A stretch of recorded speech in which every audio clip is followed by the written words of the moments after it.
দেখো আজকের এই কাস্ট গুলো আমরা পড়েছিলাম এর আগের ক্লাসে, তাই তো। আজকে কিছু প্রশ্নের দেখবে সংকলন নিয়ে আমরা আসবো। দেখবে যে প্রশ্নগুলো এখানে এসছে দেখবে সেই প্রশ্ন সম্পর্কে দেখবে তোমার যদি একটু ধারণা থাকে তোমাদের, তাহলে দেখবে প্রত্যেকটার অ্যান্সার কিন্তু তোমরা করে আসতে পারবে।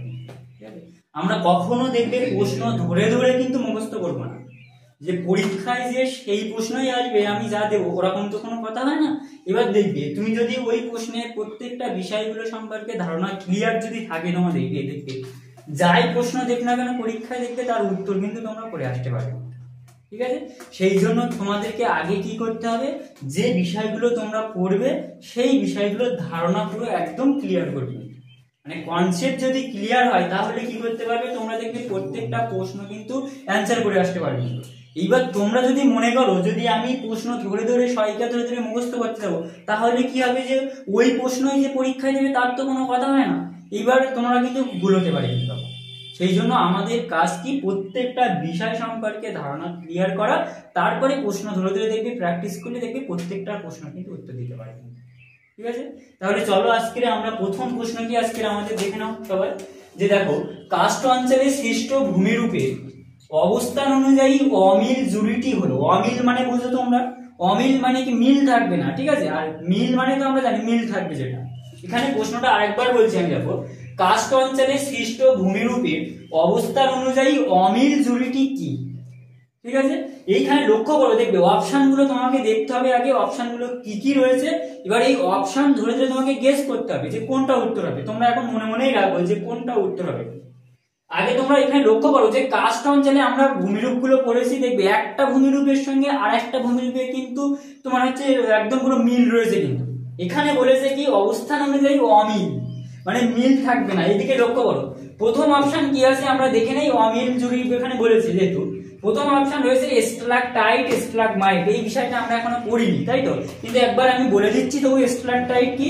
দেখবে কাস্ট অঞ্চলে এরকম যে গুহা সৃষ্টি হয়, এরকম যে গুহা সৃষ্টি হয়, সেই গুহায় দেখবে গুহার ছাদ থেকে নিচের দিকে বর্ধিত এরকম ভূমিরূপকে বলা হয় হচ্ছে স্ট্যালাকটাইট বলা হয়। ঠিক আছে, আর স্ট্যালাগমাইট কাকে বলা হয়, এই কাস্ট অঞ্চলের এই গুহার মেঝে থেকে উপরের দিকে বর্ধিত ভূমিরূপকে বলা হয় স্ট্যালাগমাইট। তার মানে গুহার মধ্যে দুটো ভূমিরূপ সৃষ্টি হচ্ছে, তার মানে এই অপশন কখনোই তো হবে না, কারণ দুটোর মধ্যে মিল আছে। একটা উপরের দিক থেকে নিচে বর্ধিত আর একটা নিচে থেকে উপরের দিকে কিন্তু বর্ধিত। ঠিক আছে, এটা তার মানে এই অপশন কখনোই আমাদেরকে হচ্ছে না কিন্তু। তার মানে প্রথম অপশন সম্পর্কে আমরা একটা জানলাম কিন্তু। এবার দ্বিতীয় অপশন কি রয়েছে দেখো, একটা রয়েছে শৃঙ্খল আর একটা রয়েছে ডোলাইট। তোমরা তো সবাই জানো শৃঙ্খল কি, কাস্ট অঞ্চলে কি দ্রবণ ক্ষয়ের প্রভাবে এরকম ছোট ছোট যে গর্তের সৃষ্টি হয় সেই গর্তগুলোকে কি বলা হচ্ছে, শৃঙ্খল। আর শৃঙ্খল যদি আকারে একটু বড় হয়ে যায় তখন সেটা কি হয়ে যাচ্ছে, ডোলাইন হয়ে যাচ্ছে। তার মানে এর মধ্যেও মিল আছে কিন্তু। তার মানে প্রথম অপশনও হচ্ছে না, দ্বিতীয় অপশনও কিন্তু কখনোই হচ্ছে না।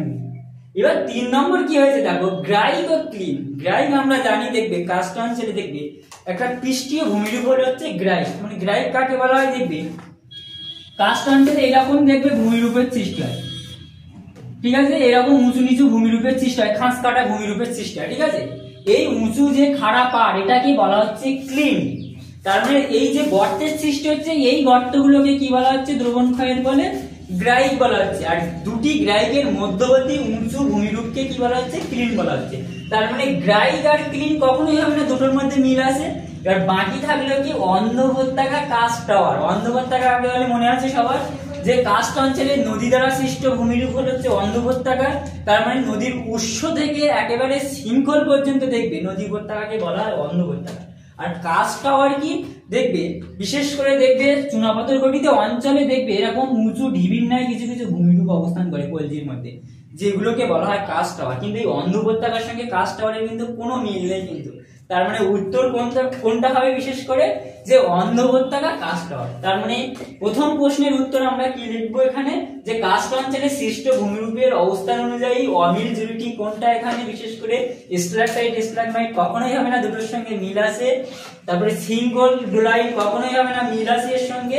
তারপরে গ্রাইক ক্লিন এর মধ্যেও মিল আছে, কখনোই হবে না। উত্তর কোনটা হবে, অন্ধ উপত্যকা কাস্ট টাওয়ার। কিন্তু অমিল জুড়ি কিন্তু এর মধ্যে কিন্তু মিল নেই। ঠিক আছে, তার মানে প্রথম উত্তর তোমরা জানলে। তার মানে এখান থেকে তার মানে দেখো একটা প্রশ্নের আমরা কিন্তু উত্তর জানলাম, কিন্তু এখানে অনেকগুলো প্রশ্নের অ্যান্সার কিন্তু আমরা জানতে পারলাম। এটা কিন্তু মনে রাখবে। দ্বিতীয় প্রশ্নটা দেখো, এখানে বড় আকারের গ্রাইটকে পূর্বতন যুগোস্লাভিয়ায় কি বলা হয়? ভালো করে এখানে দেখো, এই হচ্ছে কি গ্রাইট, এই গর্তগুলো হচ্ছে কি গ্রাইট, চুনাপাথর গঠিত অঞ্চল। ঠিক আছে, এখানে একটু তোমাদেরকে একটু মনে রাখতে হবে বিষয়টা, তথ্যটা মুখস্থ করে রাখতে হবে যে দেখবে এই যে কাস্ট অঞ্চলে এই যে বিশেষ করে এই গ্রাইট গুলো যদি আকারে বড় হয় তাহলে বলা হয় পূর্বতন যুগোস্লাভিয়া, সেগুলোকে বোগাস বলা হয়। তার মানে এখানে উত্তর কোনটা হবে? বি অপশন উত্তর হবে, বোগাস। আর বাকিগুলো তোমরা তো জানো, বিশেষ করে ক্লিন কাকে বলা হয়? দুটি গ্রাইটের মধ্যবর্তী উঁচু ভূমিরূপটাকে কি বলা হচ্ছে? ক্লিন বলা হয়। সিঙ্কল তো তোমরা জানো, বিশেষ করে কাস্ট অঞ্চলে দেখবে দ্রবণ ক্ষয়ের প্রভাবে ছোট ছোট যে গর্ত সৃষ্টি হয় সেটা হচ্ছে কি সিঙ্কল বলা হচ্ছে। ডোলাইন তো জানো, সিঙ্কল আকারে বড় হয়ে গেলে সেটা ডোলাইন হয়ে যাচ্ছে। আর এখানে উত্তর তবে কোনটা হচ্ছে? বিশেষ করে বোগাস কিন্তু উত্তর হবে। তার মানে এখানে একটা বিষয়টা মনে রাখতে হবে কি, পূর্বতন যুগোস্লাভিয়ায় বৃহদায়তন গ্রাইটগুলোকে বলা হয় বোগাস। ঠিক আছে, তারপরে প্রশ্ন দেখো, পোলজির মেঝেতে গঠিত দেখো টিলার আকারে উঁচু ঢিবিটাকে কি বলা হয়? পোলজি তোমাকে জানতে হবে। এখানে প্রশ্নটা কি বলেছে?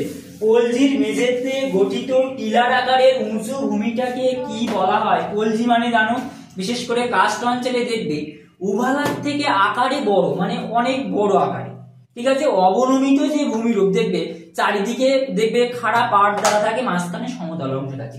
তার মানে এরকম চারিদিকে এরকম খাড়া পাড় থাকবে, এরকম মাঝখানে এরকম অবতল অংশ থাকবে, এটাকে বলা হচ্ছে কি পোলজি বলা হচ্ছে কিন্তু।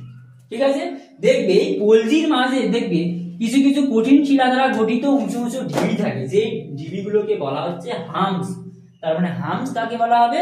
পোলজির মেঝেতে কিছু কিছু উঁচু ঢিবির ন্যায় ভূমিরূপ থাকে, সেই ভূমিরূপকে কি বলা হচ্ছে? হামস বলা হচ্ছে। আর উভালা কোনটা? বাকি অপশন গুলো একটু জেনে নাও। উভালা মানে কোনটা বলো তো? বিশেষ করে দেখবে সিঙ্কল যদি আকারে একটু বড় হয় বা ডোলাইন যদি আকারে বড় হয়ে যায় এবং দেখতে অনেকটা কানের লতির মতো, সেই ভূমিরূপটাকে বলা হচ্ছে উভালা। আর ডোলাইন তো তোমরা জানো। আর এই ডি অপশনটা তোমরা জানো না, এটা একটু জেনে নাও যে ড্রিপ স্টোন কোনটা বলো তো? বিশেষ করে আমরা এখনো পড়িনি, ওটা কি দেখবে কাস্ট অঞ্চলে কিছু কিছু সঞ্চয়জাত ভূমিরূপ দেখা যায়। ঠিক আছে, দেখবে ওই সঞ্চয়জাত ভূমিরূপের মধ্যে দেখবে একদম গুহার মধ্যে চুনাপাথরের বিভিন্ন ভূমিরূপ সৃষ্টি হয় কিন্তু, যেটাকে বলা হচ্ছে পাতন প্রস্তর। যেমন স্ট্যালাকটাইট, স্ট্যালাগমাইট, এইগুলো হচ্ছে স্তম্ভ, এইগুলো হচ্ছে কি ড্রিপ স্টোন বা পাতন প্রস্তর। মানে তার মানে কি চুনাপাথরের গুহার মধ্যে দেখবে চুনের জলীয় দ্রবণ যে সমস্ত ভূমিরূপের সৃষ্টি করে সেই ভূমিরূপগুলোকে বলা হচ্ছে কি ড্রিপ স্টোন বা পাতন প্রস্তর। তার মানে এখানে উত্তর কোনটা হবে? পোলজির মেঝেতে গঠিত টিলার আকারে উঁচু ভূমিকে হামস বলা হয়। মনে থাকবে, তবে হামস কি?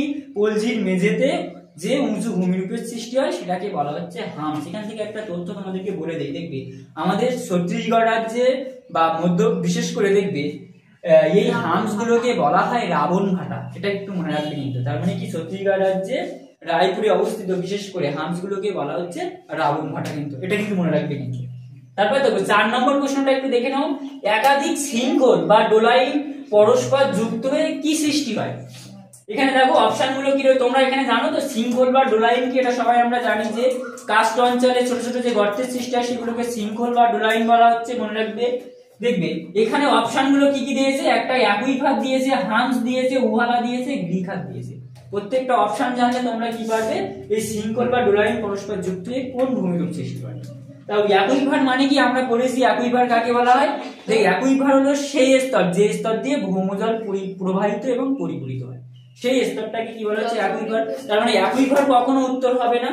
যদি বলা হয় হামস কাকে বলে, কেবলই আমরা জানলাম যে পোলজির মেঝেতে উঁচু যে ভূমিরূপ সৃষ্টি হয় সেটাকে, সেই টিলাটাকে কি বলা হচ্ছে? হামস বলা হচ্ছে।